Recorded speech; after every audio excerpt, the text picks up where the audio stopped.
ሰላም እንዴት አላችሁ የተከበራችሁ አድማጮቻችን 433 ባራድ ኤፍኤም 95.1 የስፔን ላሊጋ በዚህ ሳምንት ተጠባቂው ጨዋታ በመላው ዓለም በጉጉት የሚጠበቀው ጨዋታ የሚከናወን ይሆናል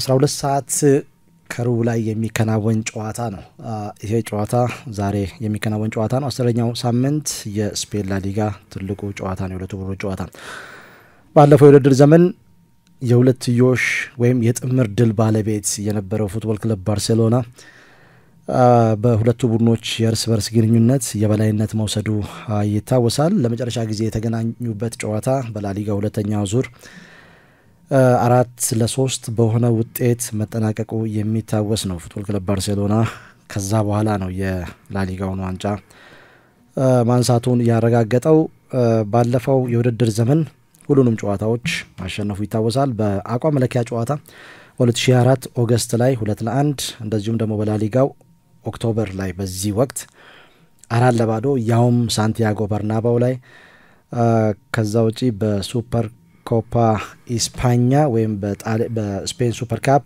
5-2 በኮፓ ዴል ሬይ ፍጻሜ ጨዋታ 3-2 116ኛው ደቂቃ ላይ ጁሌ ኩንዴ ያስቆጠረውን ጎል ብዙዎች ያስታውሳሉ የበለጠ ብዙዎች ጥያቄ ያነሱት ሉካ ሞድሪች ፓስ ያደረገው ኳስ ነው የመጨረሻው ጨዋታ ደግሞ ግንቦት ወር ላይ የተከናወነ ነበር ባለፈው አመት 4-3 በሆነ ውጤት አሸንፏል የካርሎ አንቸሎቲ የመጨረሻ ጨዋታ ነበር ያ ጨዋታ በኤል ክላሲኮ ከዛ በኋላ እርሳቸው ወደ ብራዚል ብሔራዊ ቡድን አምርተዋል ጃቪ አሎንሶ ደግሞ የሪያል ማድሪድ አሰልጣኝ ሆኗል ምናልባትም ከረጅም ጊዜ በኋላ ለመጀመሪያ ጊዜ የሲስተም ቡድን ሆኗል ለሪያል ማድሪድ ያን ተከትሎ የተሻለውን የውድድር ዘመን እንደዚሁም ደግሞ ወጣት ተጫዋቾችን ብዙ ደግሞ የግራ እግር ተጫዋቾችን በሪያል ማድሪድ በኩል እያስተዋልን ነው የምንገኘው ኳስ ተቆጣጥሮ የሚጫወት ጎሎችን የሚያስቆጥር ከዛ ውጪ ተለዋዋጭ የሆነ እንቅስቃሴ የሚያደርግ ቡድን አስተውለናል ፉትቦል ክለብ ባርሴሎና በተመሳሳይ ከፍ ባለ ኢንቴንሲቲ በኳስ ቁጥጥር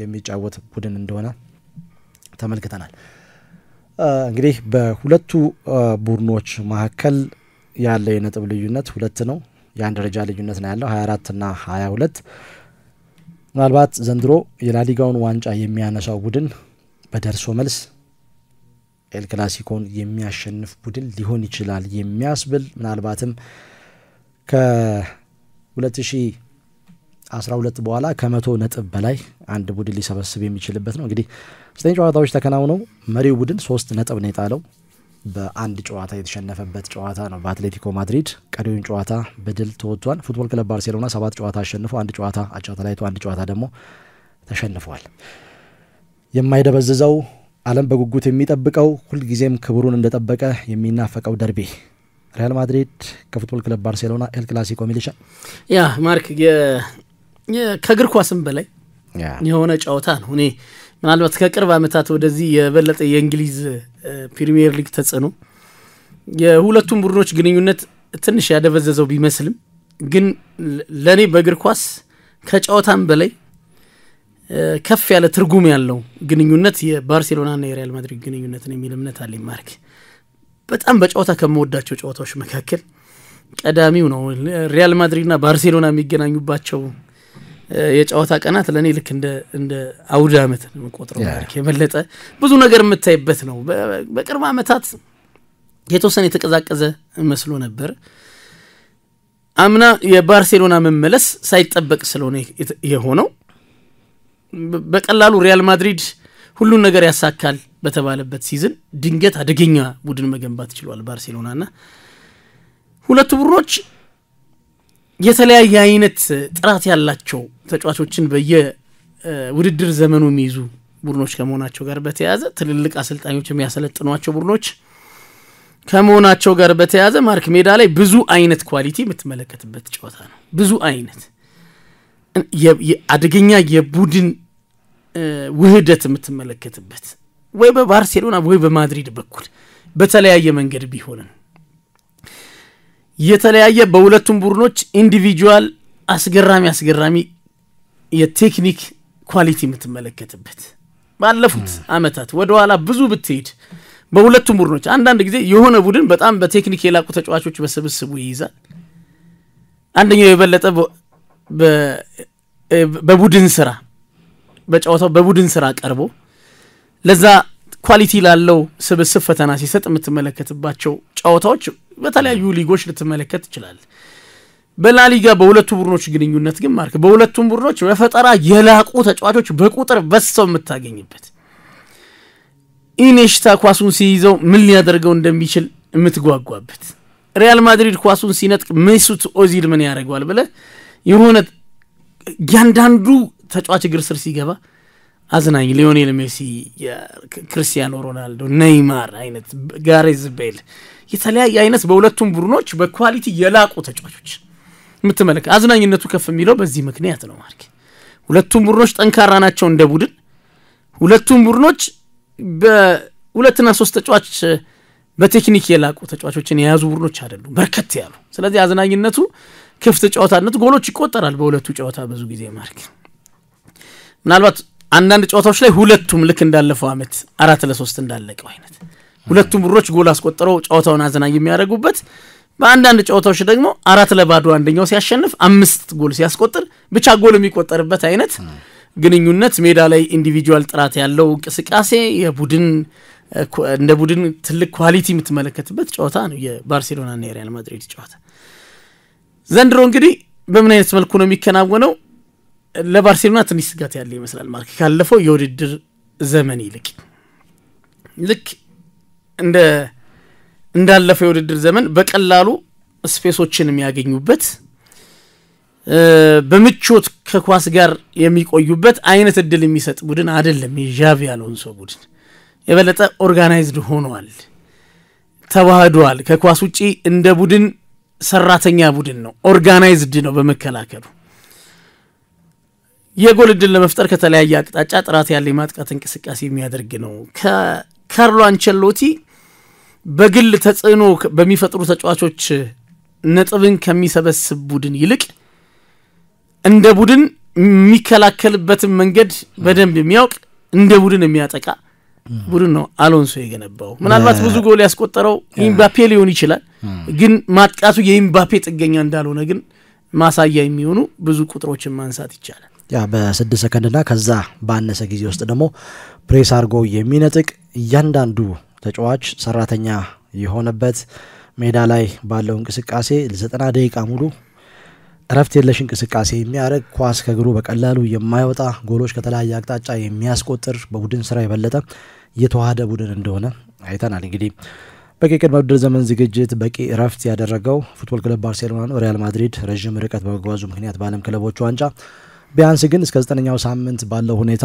ይሄንን ልዩነት አልተመለከትንም ወጣት ተጫዋቾችን ሰብስቧል ቡድኑ ያ ደግሞ የበለጠ ተጠቃሚ ሊያደርገው ይችላል እንግዲህ በዛሬው ጨዋታ ላይ ከፍ ያለ ግምት ያገኘው ሪያል ማድሪድ ነው መሪ ነው በሜዳው ነው የሚጫወተው 45.6% የማሸነፍ እድል ነው ያገኘው በኦፕታ ፉትቦል ክለብ ባርሴሎና 23.6% የማሸነፍ እድል 31% የማሸነፍ እድል ተሰጥቷል 23.6% ደግሞ አቻ ይለያያሉ ብሎ ኦፕታ ይሄንን ጨዋታ ገምቷል እንግዲህ በሳምንቱ አጋማሽ የቻምፒየንስ ሊግ ጨዋታ አከናውነው ነው የመጡት ሪያል ማድሪድ ዩቬንቱስን 1-0 በሆነ ውጤት ሲያሸንፍ ፉትቦል ክለብ ባርሴሎና ቀደም ብሎ ከ24 ሰዓት በፊት ባደረገው ጨዋታ ኦሎምፒያኮስን 6-1 በሆነ ውጤት አሸንፏል ከጉዳት አገግሞ የመጣው ፌርሚን ሎፔዝ በዚህ ጨዋታ ላይ 3 ጎሎችን አስቆጥሮ ሃትሪክ ሰርቷል እንግዲህ ለዣቢ አሎንሶ የመጀመሪያው ኤል ክላሲኮ ነው በአሰልጣኝነት ለሃንዚ ፍሊክ ደግሞ 5ኛ ኤል ክላሲኮ ነው 2 በላሊጋ 1 በኮፓ በስፔን ሱፐር ካፕ እንደዚሁም በኮፓ ዴል ሬይ የፍጻሜ ጨዋታ ላይ ሁሉንም ጨዋታዎች በድል ተወጥቷል በርካታ ጎሎችንም አስቆጥሯል ከዛ የማገገም ጉዳይ ነው በዚህ በኩል የሚታየው ኪሊያን ኢምባፔ 10 ጎሎች 2 ለጎል የተመቻቹ ኳሶች አሉት በላሊጋ በሁሉም ውድድሮች 15 ጎሎች አሉት በጥሩ አቋም ላይ እንደሚገኝ ማሳያ ነው ላሚን ያማል 2 ጎሎች 4 ለጎል የተመቻቹ ኳሶች እንደዚሁም ማርከስ ራሽፎርድ 3 ጎሎች 5 ለጎል የተመቻቹ ኳሶችን ሰጥቷል በላሊጋው በሳምንቱ አጋማሽ ደግሞ 2 ጎሎችን አስቆጥሯል ኦሎምፒያኮስ ላይ ጥሩ አቋም ላይ ከሚገኙ ተጫዋቾች መካከል አንደኛው ነው ታክቲካዊ ፍልሚያውን መመልከት ይኖርብናል አማካይ ቦታ ላይ የማይቀየር ሚድፊልድ ነው በፉትቦል ክለብ ባርሴሎና በኩል ፔድሪ ዲዮንግ ከዛ ውጪ አሁን ከጉዳቱ አገግሞ የመጣው ፌርሚን ሎፔዝ ከመስመር ላይ ላሚን ያማልና እንደዚሁም ምናልባት ራፊኒያ ሊመለስ ይችላል እየተባለ ነው። ከዛ ውጪ ራሽፎርድ ፊት ላይ ፌራን ቶሬስ በዚህ ጨዋታ ላይ የመጀመሪያ ተመራጭ ሊሆን ይችላል። ሮበርት ሌቫንዶቭስኪ በጉዳት ምክንያት አይሰለፍም። በርከት ያሉ ተጫዋቾች በፉትቦል ክለብ ባርሴሎና በኩል ተጎድተዋል።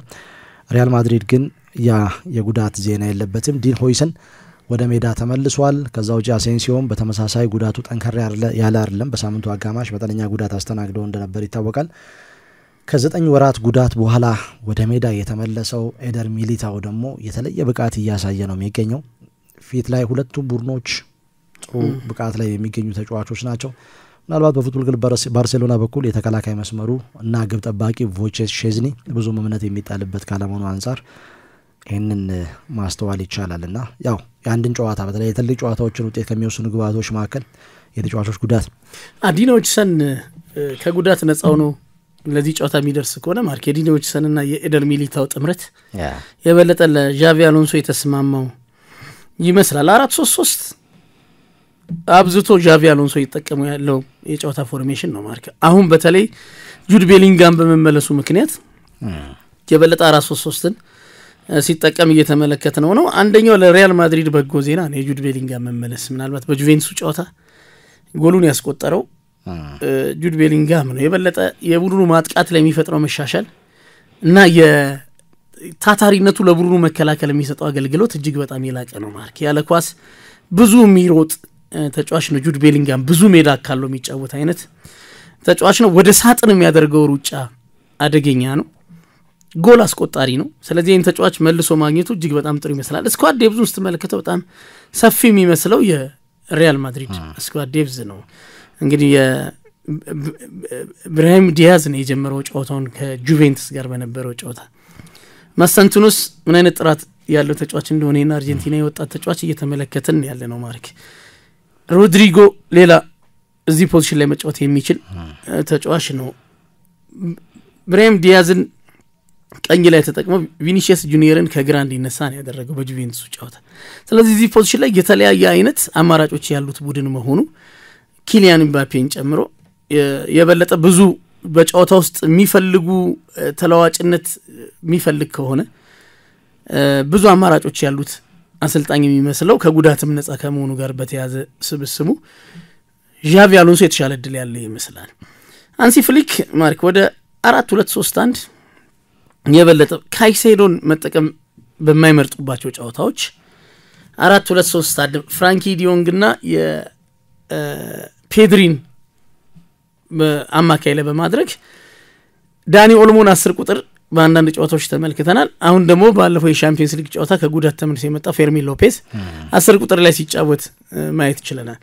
የትኛውን ታክቲክ በዚህ ጨዋታ የትኛውን ፎርሜሽን ይጠቀማሉ የሚለው ነገር ከጨዋታው በፊት ብዙ የሚያነጋግር ይመስላል ማርክ ከዛሬ ጨዋታ በፊት።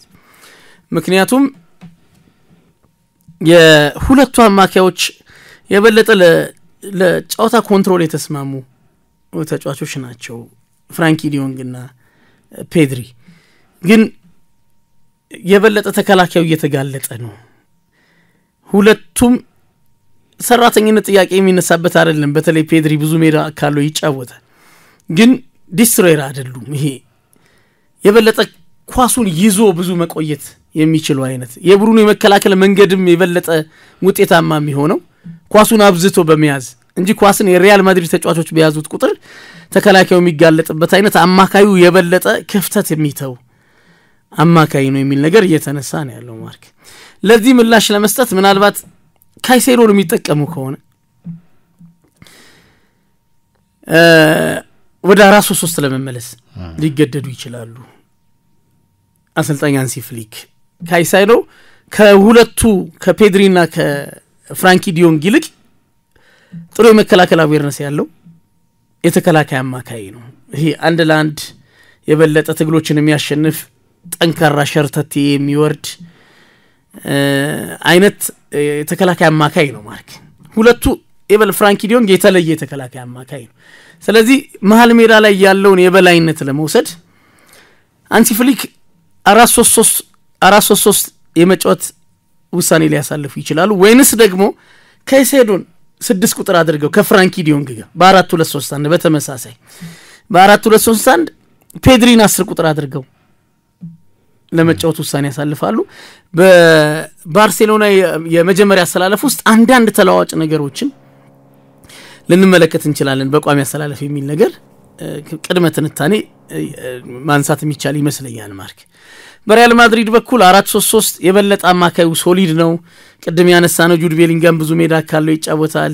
ሾሜኒ በጣም ጥሩ የ6 ቁጥር ነው ለተከላካዮች ሽፋን የሚሰጥ ቢውልድ አፕ ላይ ጥሩ ኳሊቲ ያለው ረጃጅም ኳሶቹ የበለጠ ወደ አድቫንስድ ፖዚሽን የሚሰጣቸው ረጃጅም ኳሶች አደገኛ የሆኑ አይነት 6 ቁጥር ነው። የፈረንሳይ 6 ቁጥርና አካላዊ ፈተናንም መቋቋም የሚያስችል ኳሊቲ ያለው በዚህ በጁቬንቱስ ጨዋታ በ4-3-3 ሌላኛው የተጠቀመው አማካይ አርዳ ጉለርን ነው በዚህ በግራ 8 ቁጥር ሚና የተጠቀመው። ግን ደግሞ እዚህ የግራ 8 ቁጥር ላይ የበለጠ የመከላከል አዌርነሱም ጥሩ የሆነ ካማቪንጋ በጣም ጥሩ የግራገር አለው ከኳስ ጋር ጥራት አለው።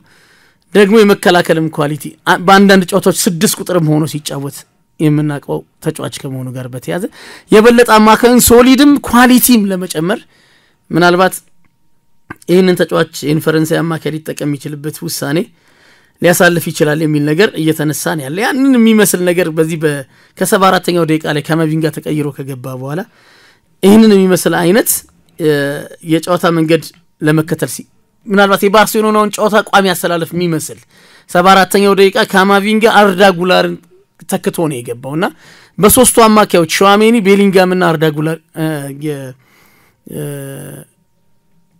ካማቪንጋ ሆኖ ሲጫወቱ በቀሪዎቹ ደቂቃዎች የተመለከተ የበለጠ ለጥንቃቄ ነበር የበለጠ ጥንቃቄ አንዱን ጎል ለማስጠበቅ የበለጠ ሶሊድ እንዲሆን አማካዩ ወርክሬቱ ጥሩ እንዲሆን በተመሳሳይ ከኳስ ጋር ጥሩ ከመሆኑ ጋር በተያዘ ካማቪንጋ ለባርሴሎና ጨዋታ ይሄንን አሰላለፍ ቅድሚያውን ሊሰጥ ይችላል ዣቪ አሎንሶ የሚል እይታ አለኝ እኔ ማርክ የበለጠ ከፊት ምናልባት ብራሂም ዲያዝ ጨዋታውን ለመጀመር እድል የሚያገኝ አይመስለኝም። ሌላ የግራግር ተጫዋች መሰንትኖ በጣም ጥራት ያለው ተጫዋች ነው። እሱ ጨዋታውን የሚጀምር ይመስለኛል ማርክ ካልሆነም ሮድሪጎ ከግራ የሚነሳው ነው። ቪኒሺየስ ደግሞ ወደ ቀኝ ወጥቶ በባርሴሎና ጨዋታ ይህንን ለውጥ አድርጎ ጨዋታውን የሚያደርግ ይመስለኛልና የበለጠ አማካይ ላይ ያለው ፍልሚያ የጨዋታውን ውጤት የሚወስን ቦታ ነው የሚል እምነት አለኝ።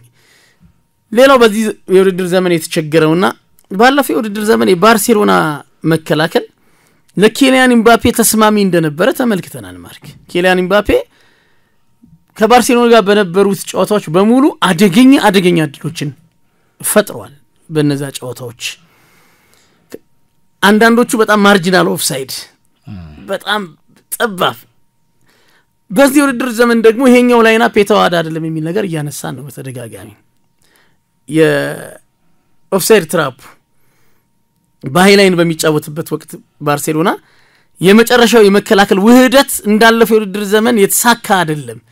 ቡድኖች አንደኛ እዚህ ከተከላካዮቹ የሚተውት ጀርባ ላይ የበለጠ ትኩረት አድርገዋል ማጥቃቱ ላይ ጎሎች እየተቆጠረበት ነው ባርሴሎና በዚህ ለዚህ ደግሞ የበለጠ ተስማሚው ሰው ኪሊያን ኤምባፔ ነው። ስለዚህ በዛሬው ጨዋታ ባርሴሎና ልክ እንዳለፈው የውድድር ዘመን በተዋሃደ ኦፍሳይድ ሲስተም የኪሊያን ኤምባፔን ሩጫ መቆጣጠር ይችላል ወይ የሚለው ነገር የዚህ ጨዋታ ትልቅ ስጋት ይመስለኛል ማርክ ወይንስ የትኛው መንገድ ይከተላል አንሲ ፍሊክ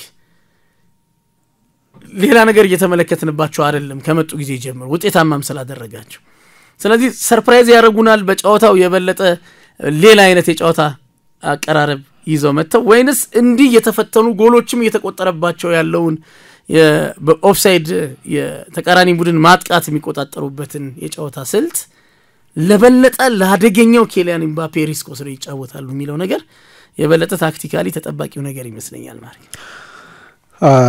ሁለቱም ቡድኖች እንደ ቡድን የመጫወት ኳሊቲያቸው እጅግ በጣም ድንቅ ነው። በተለይ ዣቪ አሎንሶ ሪያል ማድሪድን ከተረከበ በኋላ በርግጥ ፉትቦል ክለብ ባርሴሎና ታሪኩም የበለጠ ምናልባት ግለሰቦች ጎልተው ሊወጡ ይችላሉ የዛን ያህል ግን የበለጠ ሲስተም ላይ ትኩረት ያደረገ ፖሴሽን ፉትቦል የሚጫወት እንደሆነ ጥያቄ የሚነሳበት ጉዳይ አይደለም። አሰልጣኞችም ሲሾሙ 4-3-3 ፖሴሽን ፉትቦል ነው። ይሄ ምንም ጥያቄ የሚነሳበት ጉዳይ አይደለም። ግን በዚህ ሂደት ውስጥ ደግሞ ግለሰቦች ልዩነት ሊፈጥሩ ይችላሉ። አንደኛው ጠባቂ ጨዋታ ስሙ በሜዳ ውስጥም ጎልቶ እየተነሳ ያለው ከሜዳ ውጪም በተለያዩ ጉዳዮች እየተነሳ የሚገኘው የ18 ዓመቱ ላሚን ያማል ነው። ልደቱን ሲያከብር እንኳን የተፈጠረው ነገር ብዙዎች የሚያስታውሱት ነው። ከጉዳት ጋር እየታገለ እንግዲህ ዘንድሮ 7 የላሊጋ ጨዋታዎችን ፈጽሟል። በ8 ጎሎች ላይ ተሳትፏል። 3 ጎሎች፣ 5 ለጎል የተመቻቹ ኳሶችን ማቀበል ችሏል። ባለፈው አመት ከመጀመሪያዎቹ 7 ጨዋታዎች በላሊጋው በ9 ጨዋታዎች ላይ ተሳትፏል። ከዘንድሮ አንጻር ተጨማሪ ጎል ላይ ተሳታፊ ሆኗል። ኦልሞስት ተመጣጣኝ ነው። መጥፎ የሚባል ውድድር ዘመን እያሳለፈ አይደለም። ግን አንዳንድ ጊዜ እንደ አይነት ተጫዋቾች ቀድመው ስታንዳርዳቸውን ከሰቀሉ በኋላ ሁልጊዜም በዛው ስታንዳርድ እንዲቀጥሉ ነው የሚፈለገው። እንደ ሙንዶ ዲፖርቲቮ መረጃ ሪያል ማድሪድ ላይ የበለጠ ውጤታማ ተጫዋች ነው። ይሄ ተጫዋች በኤክስጂ ደረጃ ሪያል ማድሪድ ላይ ያለው ኤክስጂ ወይም ኤክስፔክትድ ጎልስ በየጨዋታው በአማካይ 0.43 ነው። በውድድር ዓመቱ በአማካይ ካለው 0.33 አንጻር እየተሻለ ነው። ከዛ ውጪ ከአምስቱ ሊጎች በድሪብል ደረጃ በየጨዋታው የተሳካ ድሪብል ያደርጋል 7.38 ከኪሊያን ኢምባፔ እንኳን እየተሻለ መሆኑ በዚህ ረገድ ትኩረትን ይስባል። ግን ዘንድሮ ከዚህ ከተደጋጋሚ ጉዳቶች ጋር በተገናኘ ፉትቦል ክለብ ባርሴሎና ኳስ ሲያጣ የበለጠ ፕሬስ ያደርጋል። አንደኛው ፕሬስ የማድረጊያው መንገድ ደግሞ በሱ በኩል ነው። ግን ውጤታማ ሲሆን እየተመለከትን አይደለም። በምክንያትነት የሚቀርበው ደግሞ ከጉዳቱ ጋር እየታገለ ከሜዳ ውጭ ያለው ሕይወት ጉዳቱ ላይ ተጽዕኖ እያሳረፈ መሆኑ ብዙዎች እየተስማሙበት ነው የሚገኘው። ግን ደግሞ በትልቅ ጨዋታዎች ላይ በዚህ እድሜውን ጎልቶ እየወጣ ያለ ተጫዋች ነው። በሪያል ማድሪድ በኩል ያው ቪኒ ጁኒየር እና ኪሊያን ኢምባፔ ይጠበቃሉ። አሁን ጥሩ ፎርም ላይ ያለው ማርከስ ራሽፎርድ የበለጠ በዛሬው ጨዋታ ላይ የሚጠበቅ ተጫዋች ነው። ላሚን ያማል ደግሞ ባለፈው በፍጹም ቅጣት ምት ጎል አስቆጥሯል። ከዛ በፊት ቡድኑ ባደረገው ጨዋታ 3-1 ሲያሸንፍ ለጎል የተመቻቸ ኳስ ማቀበል ችሏል። ከሄታፌ ጋር በተከናወነ ጨዋታ ያና ሁለቱ ተጫዋቾች በዚህ ረገድ በፉትቦል ክለብ ባርሴሎና በኩል የሚጠበቁ ናቸው። የራፊኒያ መምጣት ሌላው በጎ ዜና ነው። ያ ከጉዳት ሲመጣ ከናቋሙ ይመለሳሉ በዚህ ፍጥነት አንደኛው ጥርጣሬ ቢሆንም ግን የሪያል ማድሪድ ፖዚሽን ማርክ እጅግ በጣም ከፍ ያለ ሆኖ እየተመለከተን ያለ ነው። በዚህ ውድድር ዘመን የበለጠ ዣቪ አሎንሶ ከኳሱ ጋር ቡድኑን የበለጠ በጥራት እንዲቆይ እያደረገው ነው። ይሄ የጨዋታው ምናልባት የባርሴሎና ፈተና ይመስለኛል። ማርክ በቀላሉ ኳስን አሳልፎ የሚሰጥ ቡድን አይደለም።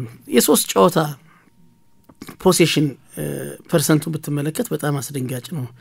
ከቪያሪያል ጋር ባደረገው ጨዋታ ማርክ በላሊጋው 70% የኳስ ቁጥጥር ድርሻ ነበረው ይሄ ቡድን።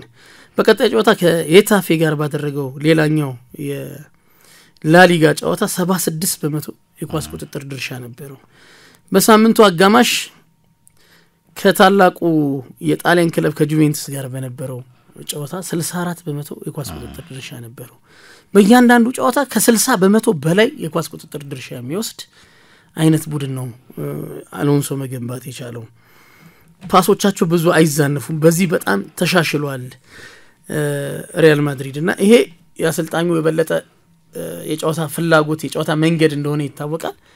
ከፕሬሲንጉ ስኬታማ ካልሆነ የባርሴሎና እንግዲህ የባርሴሎና ፕሬሲንግ ስኬታማ እንዲሆን ማርክ ባለፈው የውድድር ዘመን ቁልፍ ከኳስ ውጪ ቁልፍ ሚና የነበራቸው ተጫዋቾች አንዳንዶቹ በጉዳት አንዳንዶቹ በአቋም መውረድ ያለፈው የውድድር ዘመን ቦታ ላይ አይደሉም ያሉት። የፊተኛው ላይን በተለይ የፕሬሲንጉ የሚጀምረው ከፊት ስለነበር ራፊኒያ የለም በጉዳት ምክንያት እንግዲህ ሊመለስ ይችላል። ላሚን ያማል በጉዳት ምክንያት ያለፈው የውድድር ዘመን ላሚን ያማልን እያየን አይደለም። ሌዋንዶስኪ የለም። እርግጥ ለፕሬሲንጉ ከሌዋንዶስኪ ልቅ ፌራን ቶሬስ ሲኖር የበለጠ የተሻለ ነው። ስለዚህ ፕሬሲንጉ ስኬታማ ካልሆነ የበለጠ ኦፍሳይድ ሲስተሙ በጣም ውጤታማ መሆን አለበት ማርክ። ይሄኛው ወይ በፕሬሲንግ የባርሴሎና ብዙ የመከላከል መንገድ በሶስት አይነት መንገድ ተቃራኒ ቡድን ውጤታማ እንዳይሆን ሲያደርግ ባለፈው የውድድር ዘመን ስኬታማ ሆኗል። አንደኛው ፕሬሲንጉ ስኬታማ ነው። ሁለተኛው ኦፍሳይድ አጠባበቃቸው በጣም ስኬታማ ነው፣ ኦፍሳይድ ሲስተማቸው። ሶስተኛው ከኳስ ጋር የሚቆዩበት የበለጠ ኳሱን ደግሞ ተቆጣጥረው ከተቃራኒ ቡድን ማጥቃት ከስጋት ነፃ መሆናቸው በሶስቱ መንገድ አሁን የዚህ የውድድር ዘመን ኦፍሳይድ ሲስተሙ ላይ ጥያቄዎች እየተነሱ ነው ያሉት አዳፕት ተደርገዋል የተቃራኒ ቡድኖች የበለጠ ትኩረት አድርገው የሚዘጋጁበት የቡድኑ የመከላከል ክፍተት ሆኖ እየተመለከተ ነው ያለነው ፕሬሲንጉ ላይ ቅድም ባነሳናቸው ምክንያቶች እንደውም የበለጠ ውጤታማ ሊሆን ይችላል የሚል ግምቶች ነበሩ አይደል ማርክ ጥሩ ፕሪሲዝን በማሳለፋቸው ከሁሉም ነገር ነፃ ሆነው ረፍት አግኝተው በደንብ መዘጋጀታቸውን መነሻ በማድረግ አሰልጣኙ ፊትነስ ላይ በጣም ኳሊቲ ያላቸውን ባለሙያዎች በኮቺንግ ስታፋቸው ውስጥ በመያዛቸው የበለጠ ኢነርጂ ያለው ሰራተኛ ቡድን የበለጠ ካለፈው የውድድር ዘመን በላይ ተጠብቆ ነበር ግን በፍጥነት ጉዳቶች በስተዋል ከዛ ጋር ተይዞ ፕሬሲንጉ ላይ ጥርጣሬዎች አሉ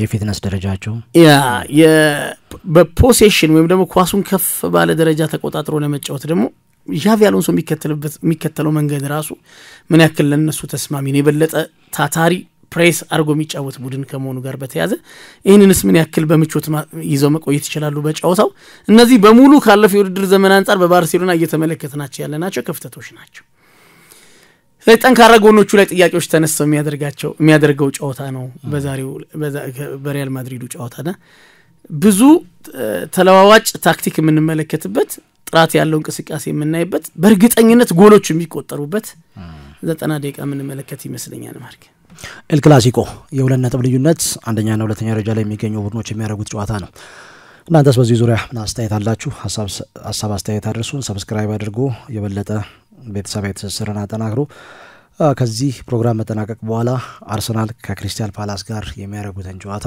ወቅታዊ ጉዳይና ታክቲካዊ ትንታኔ ወደ እናንተ ምናደርስ ይሆናል ስላዳመጣችሁን ከልብ እናመሰግናለን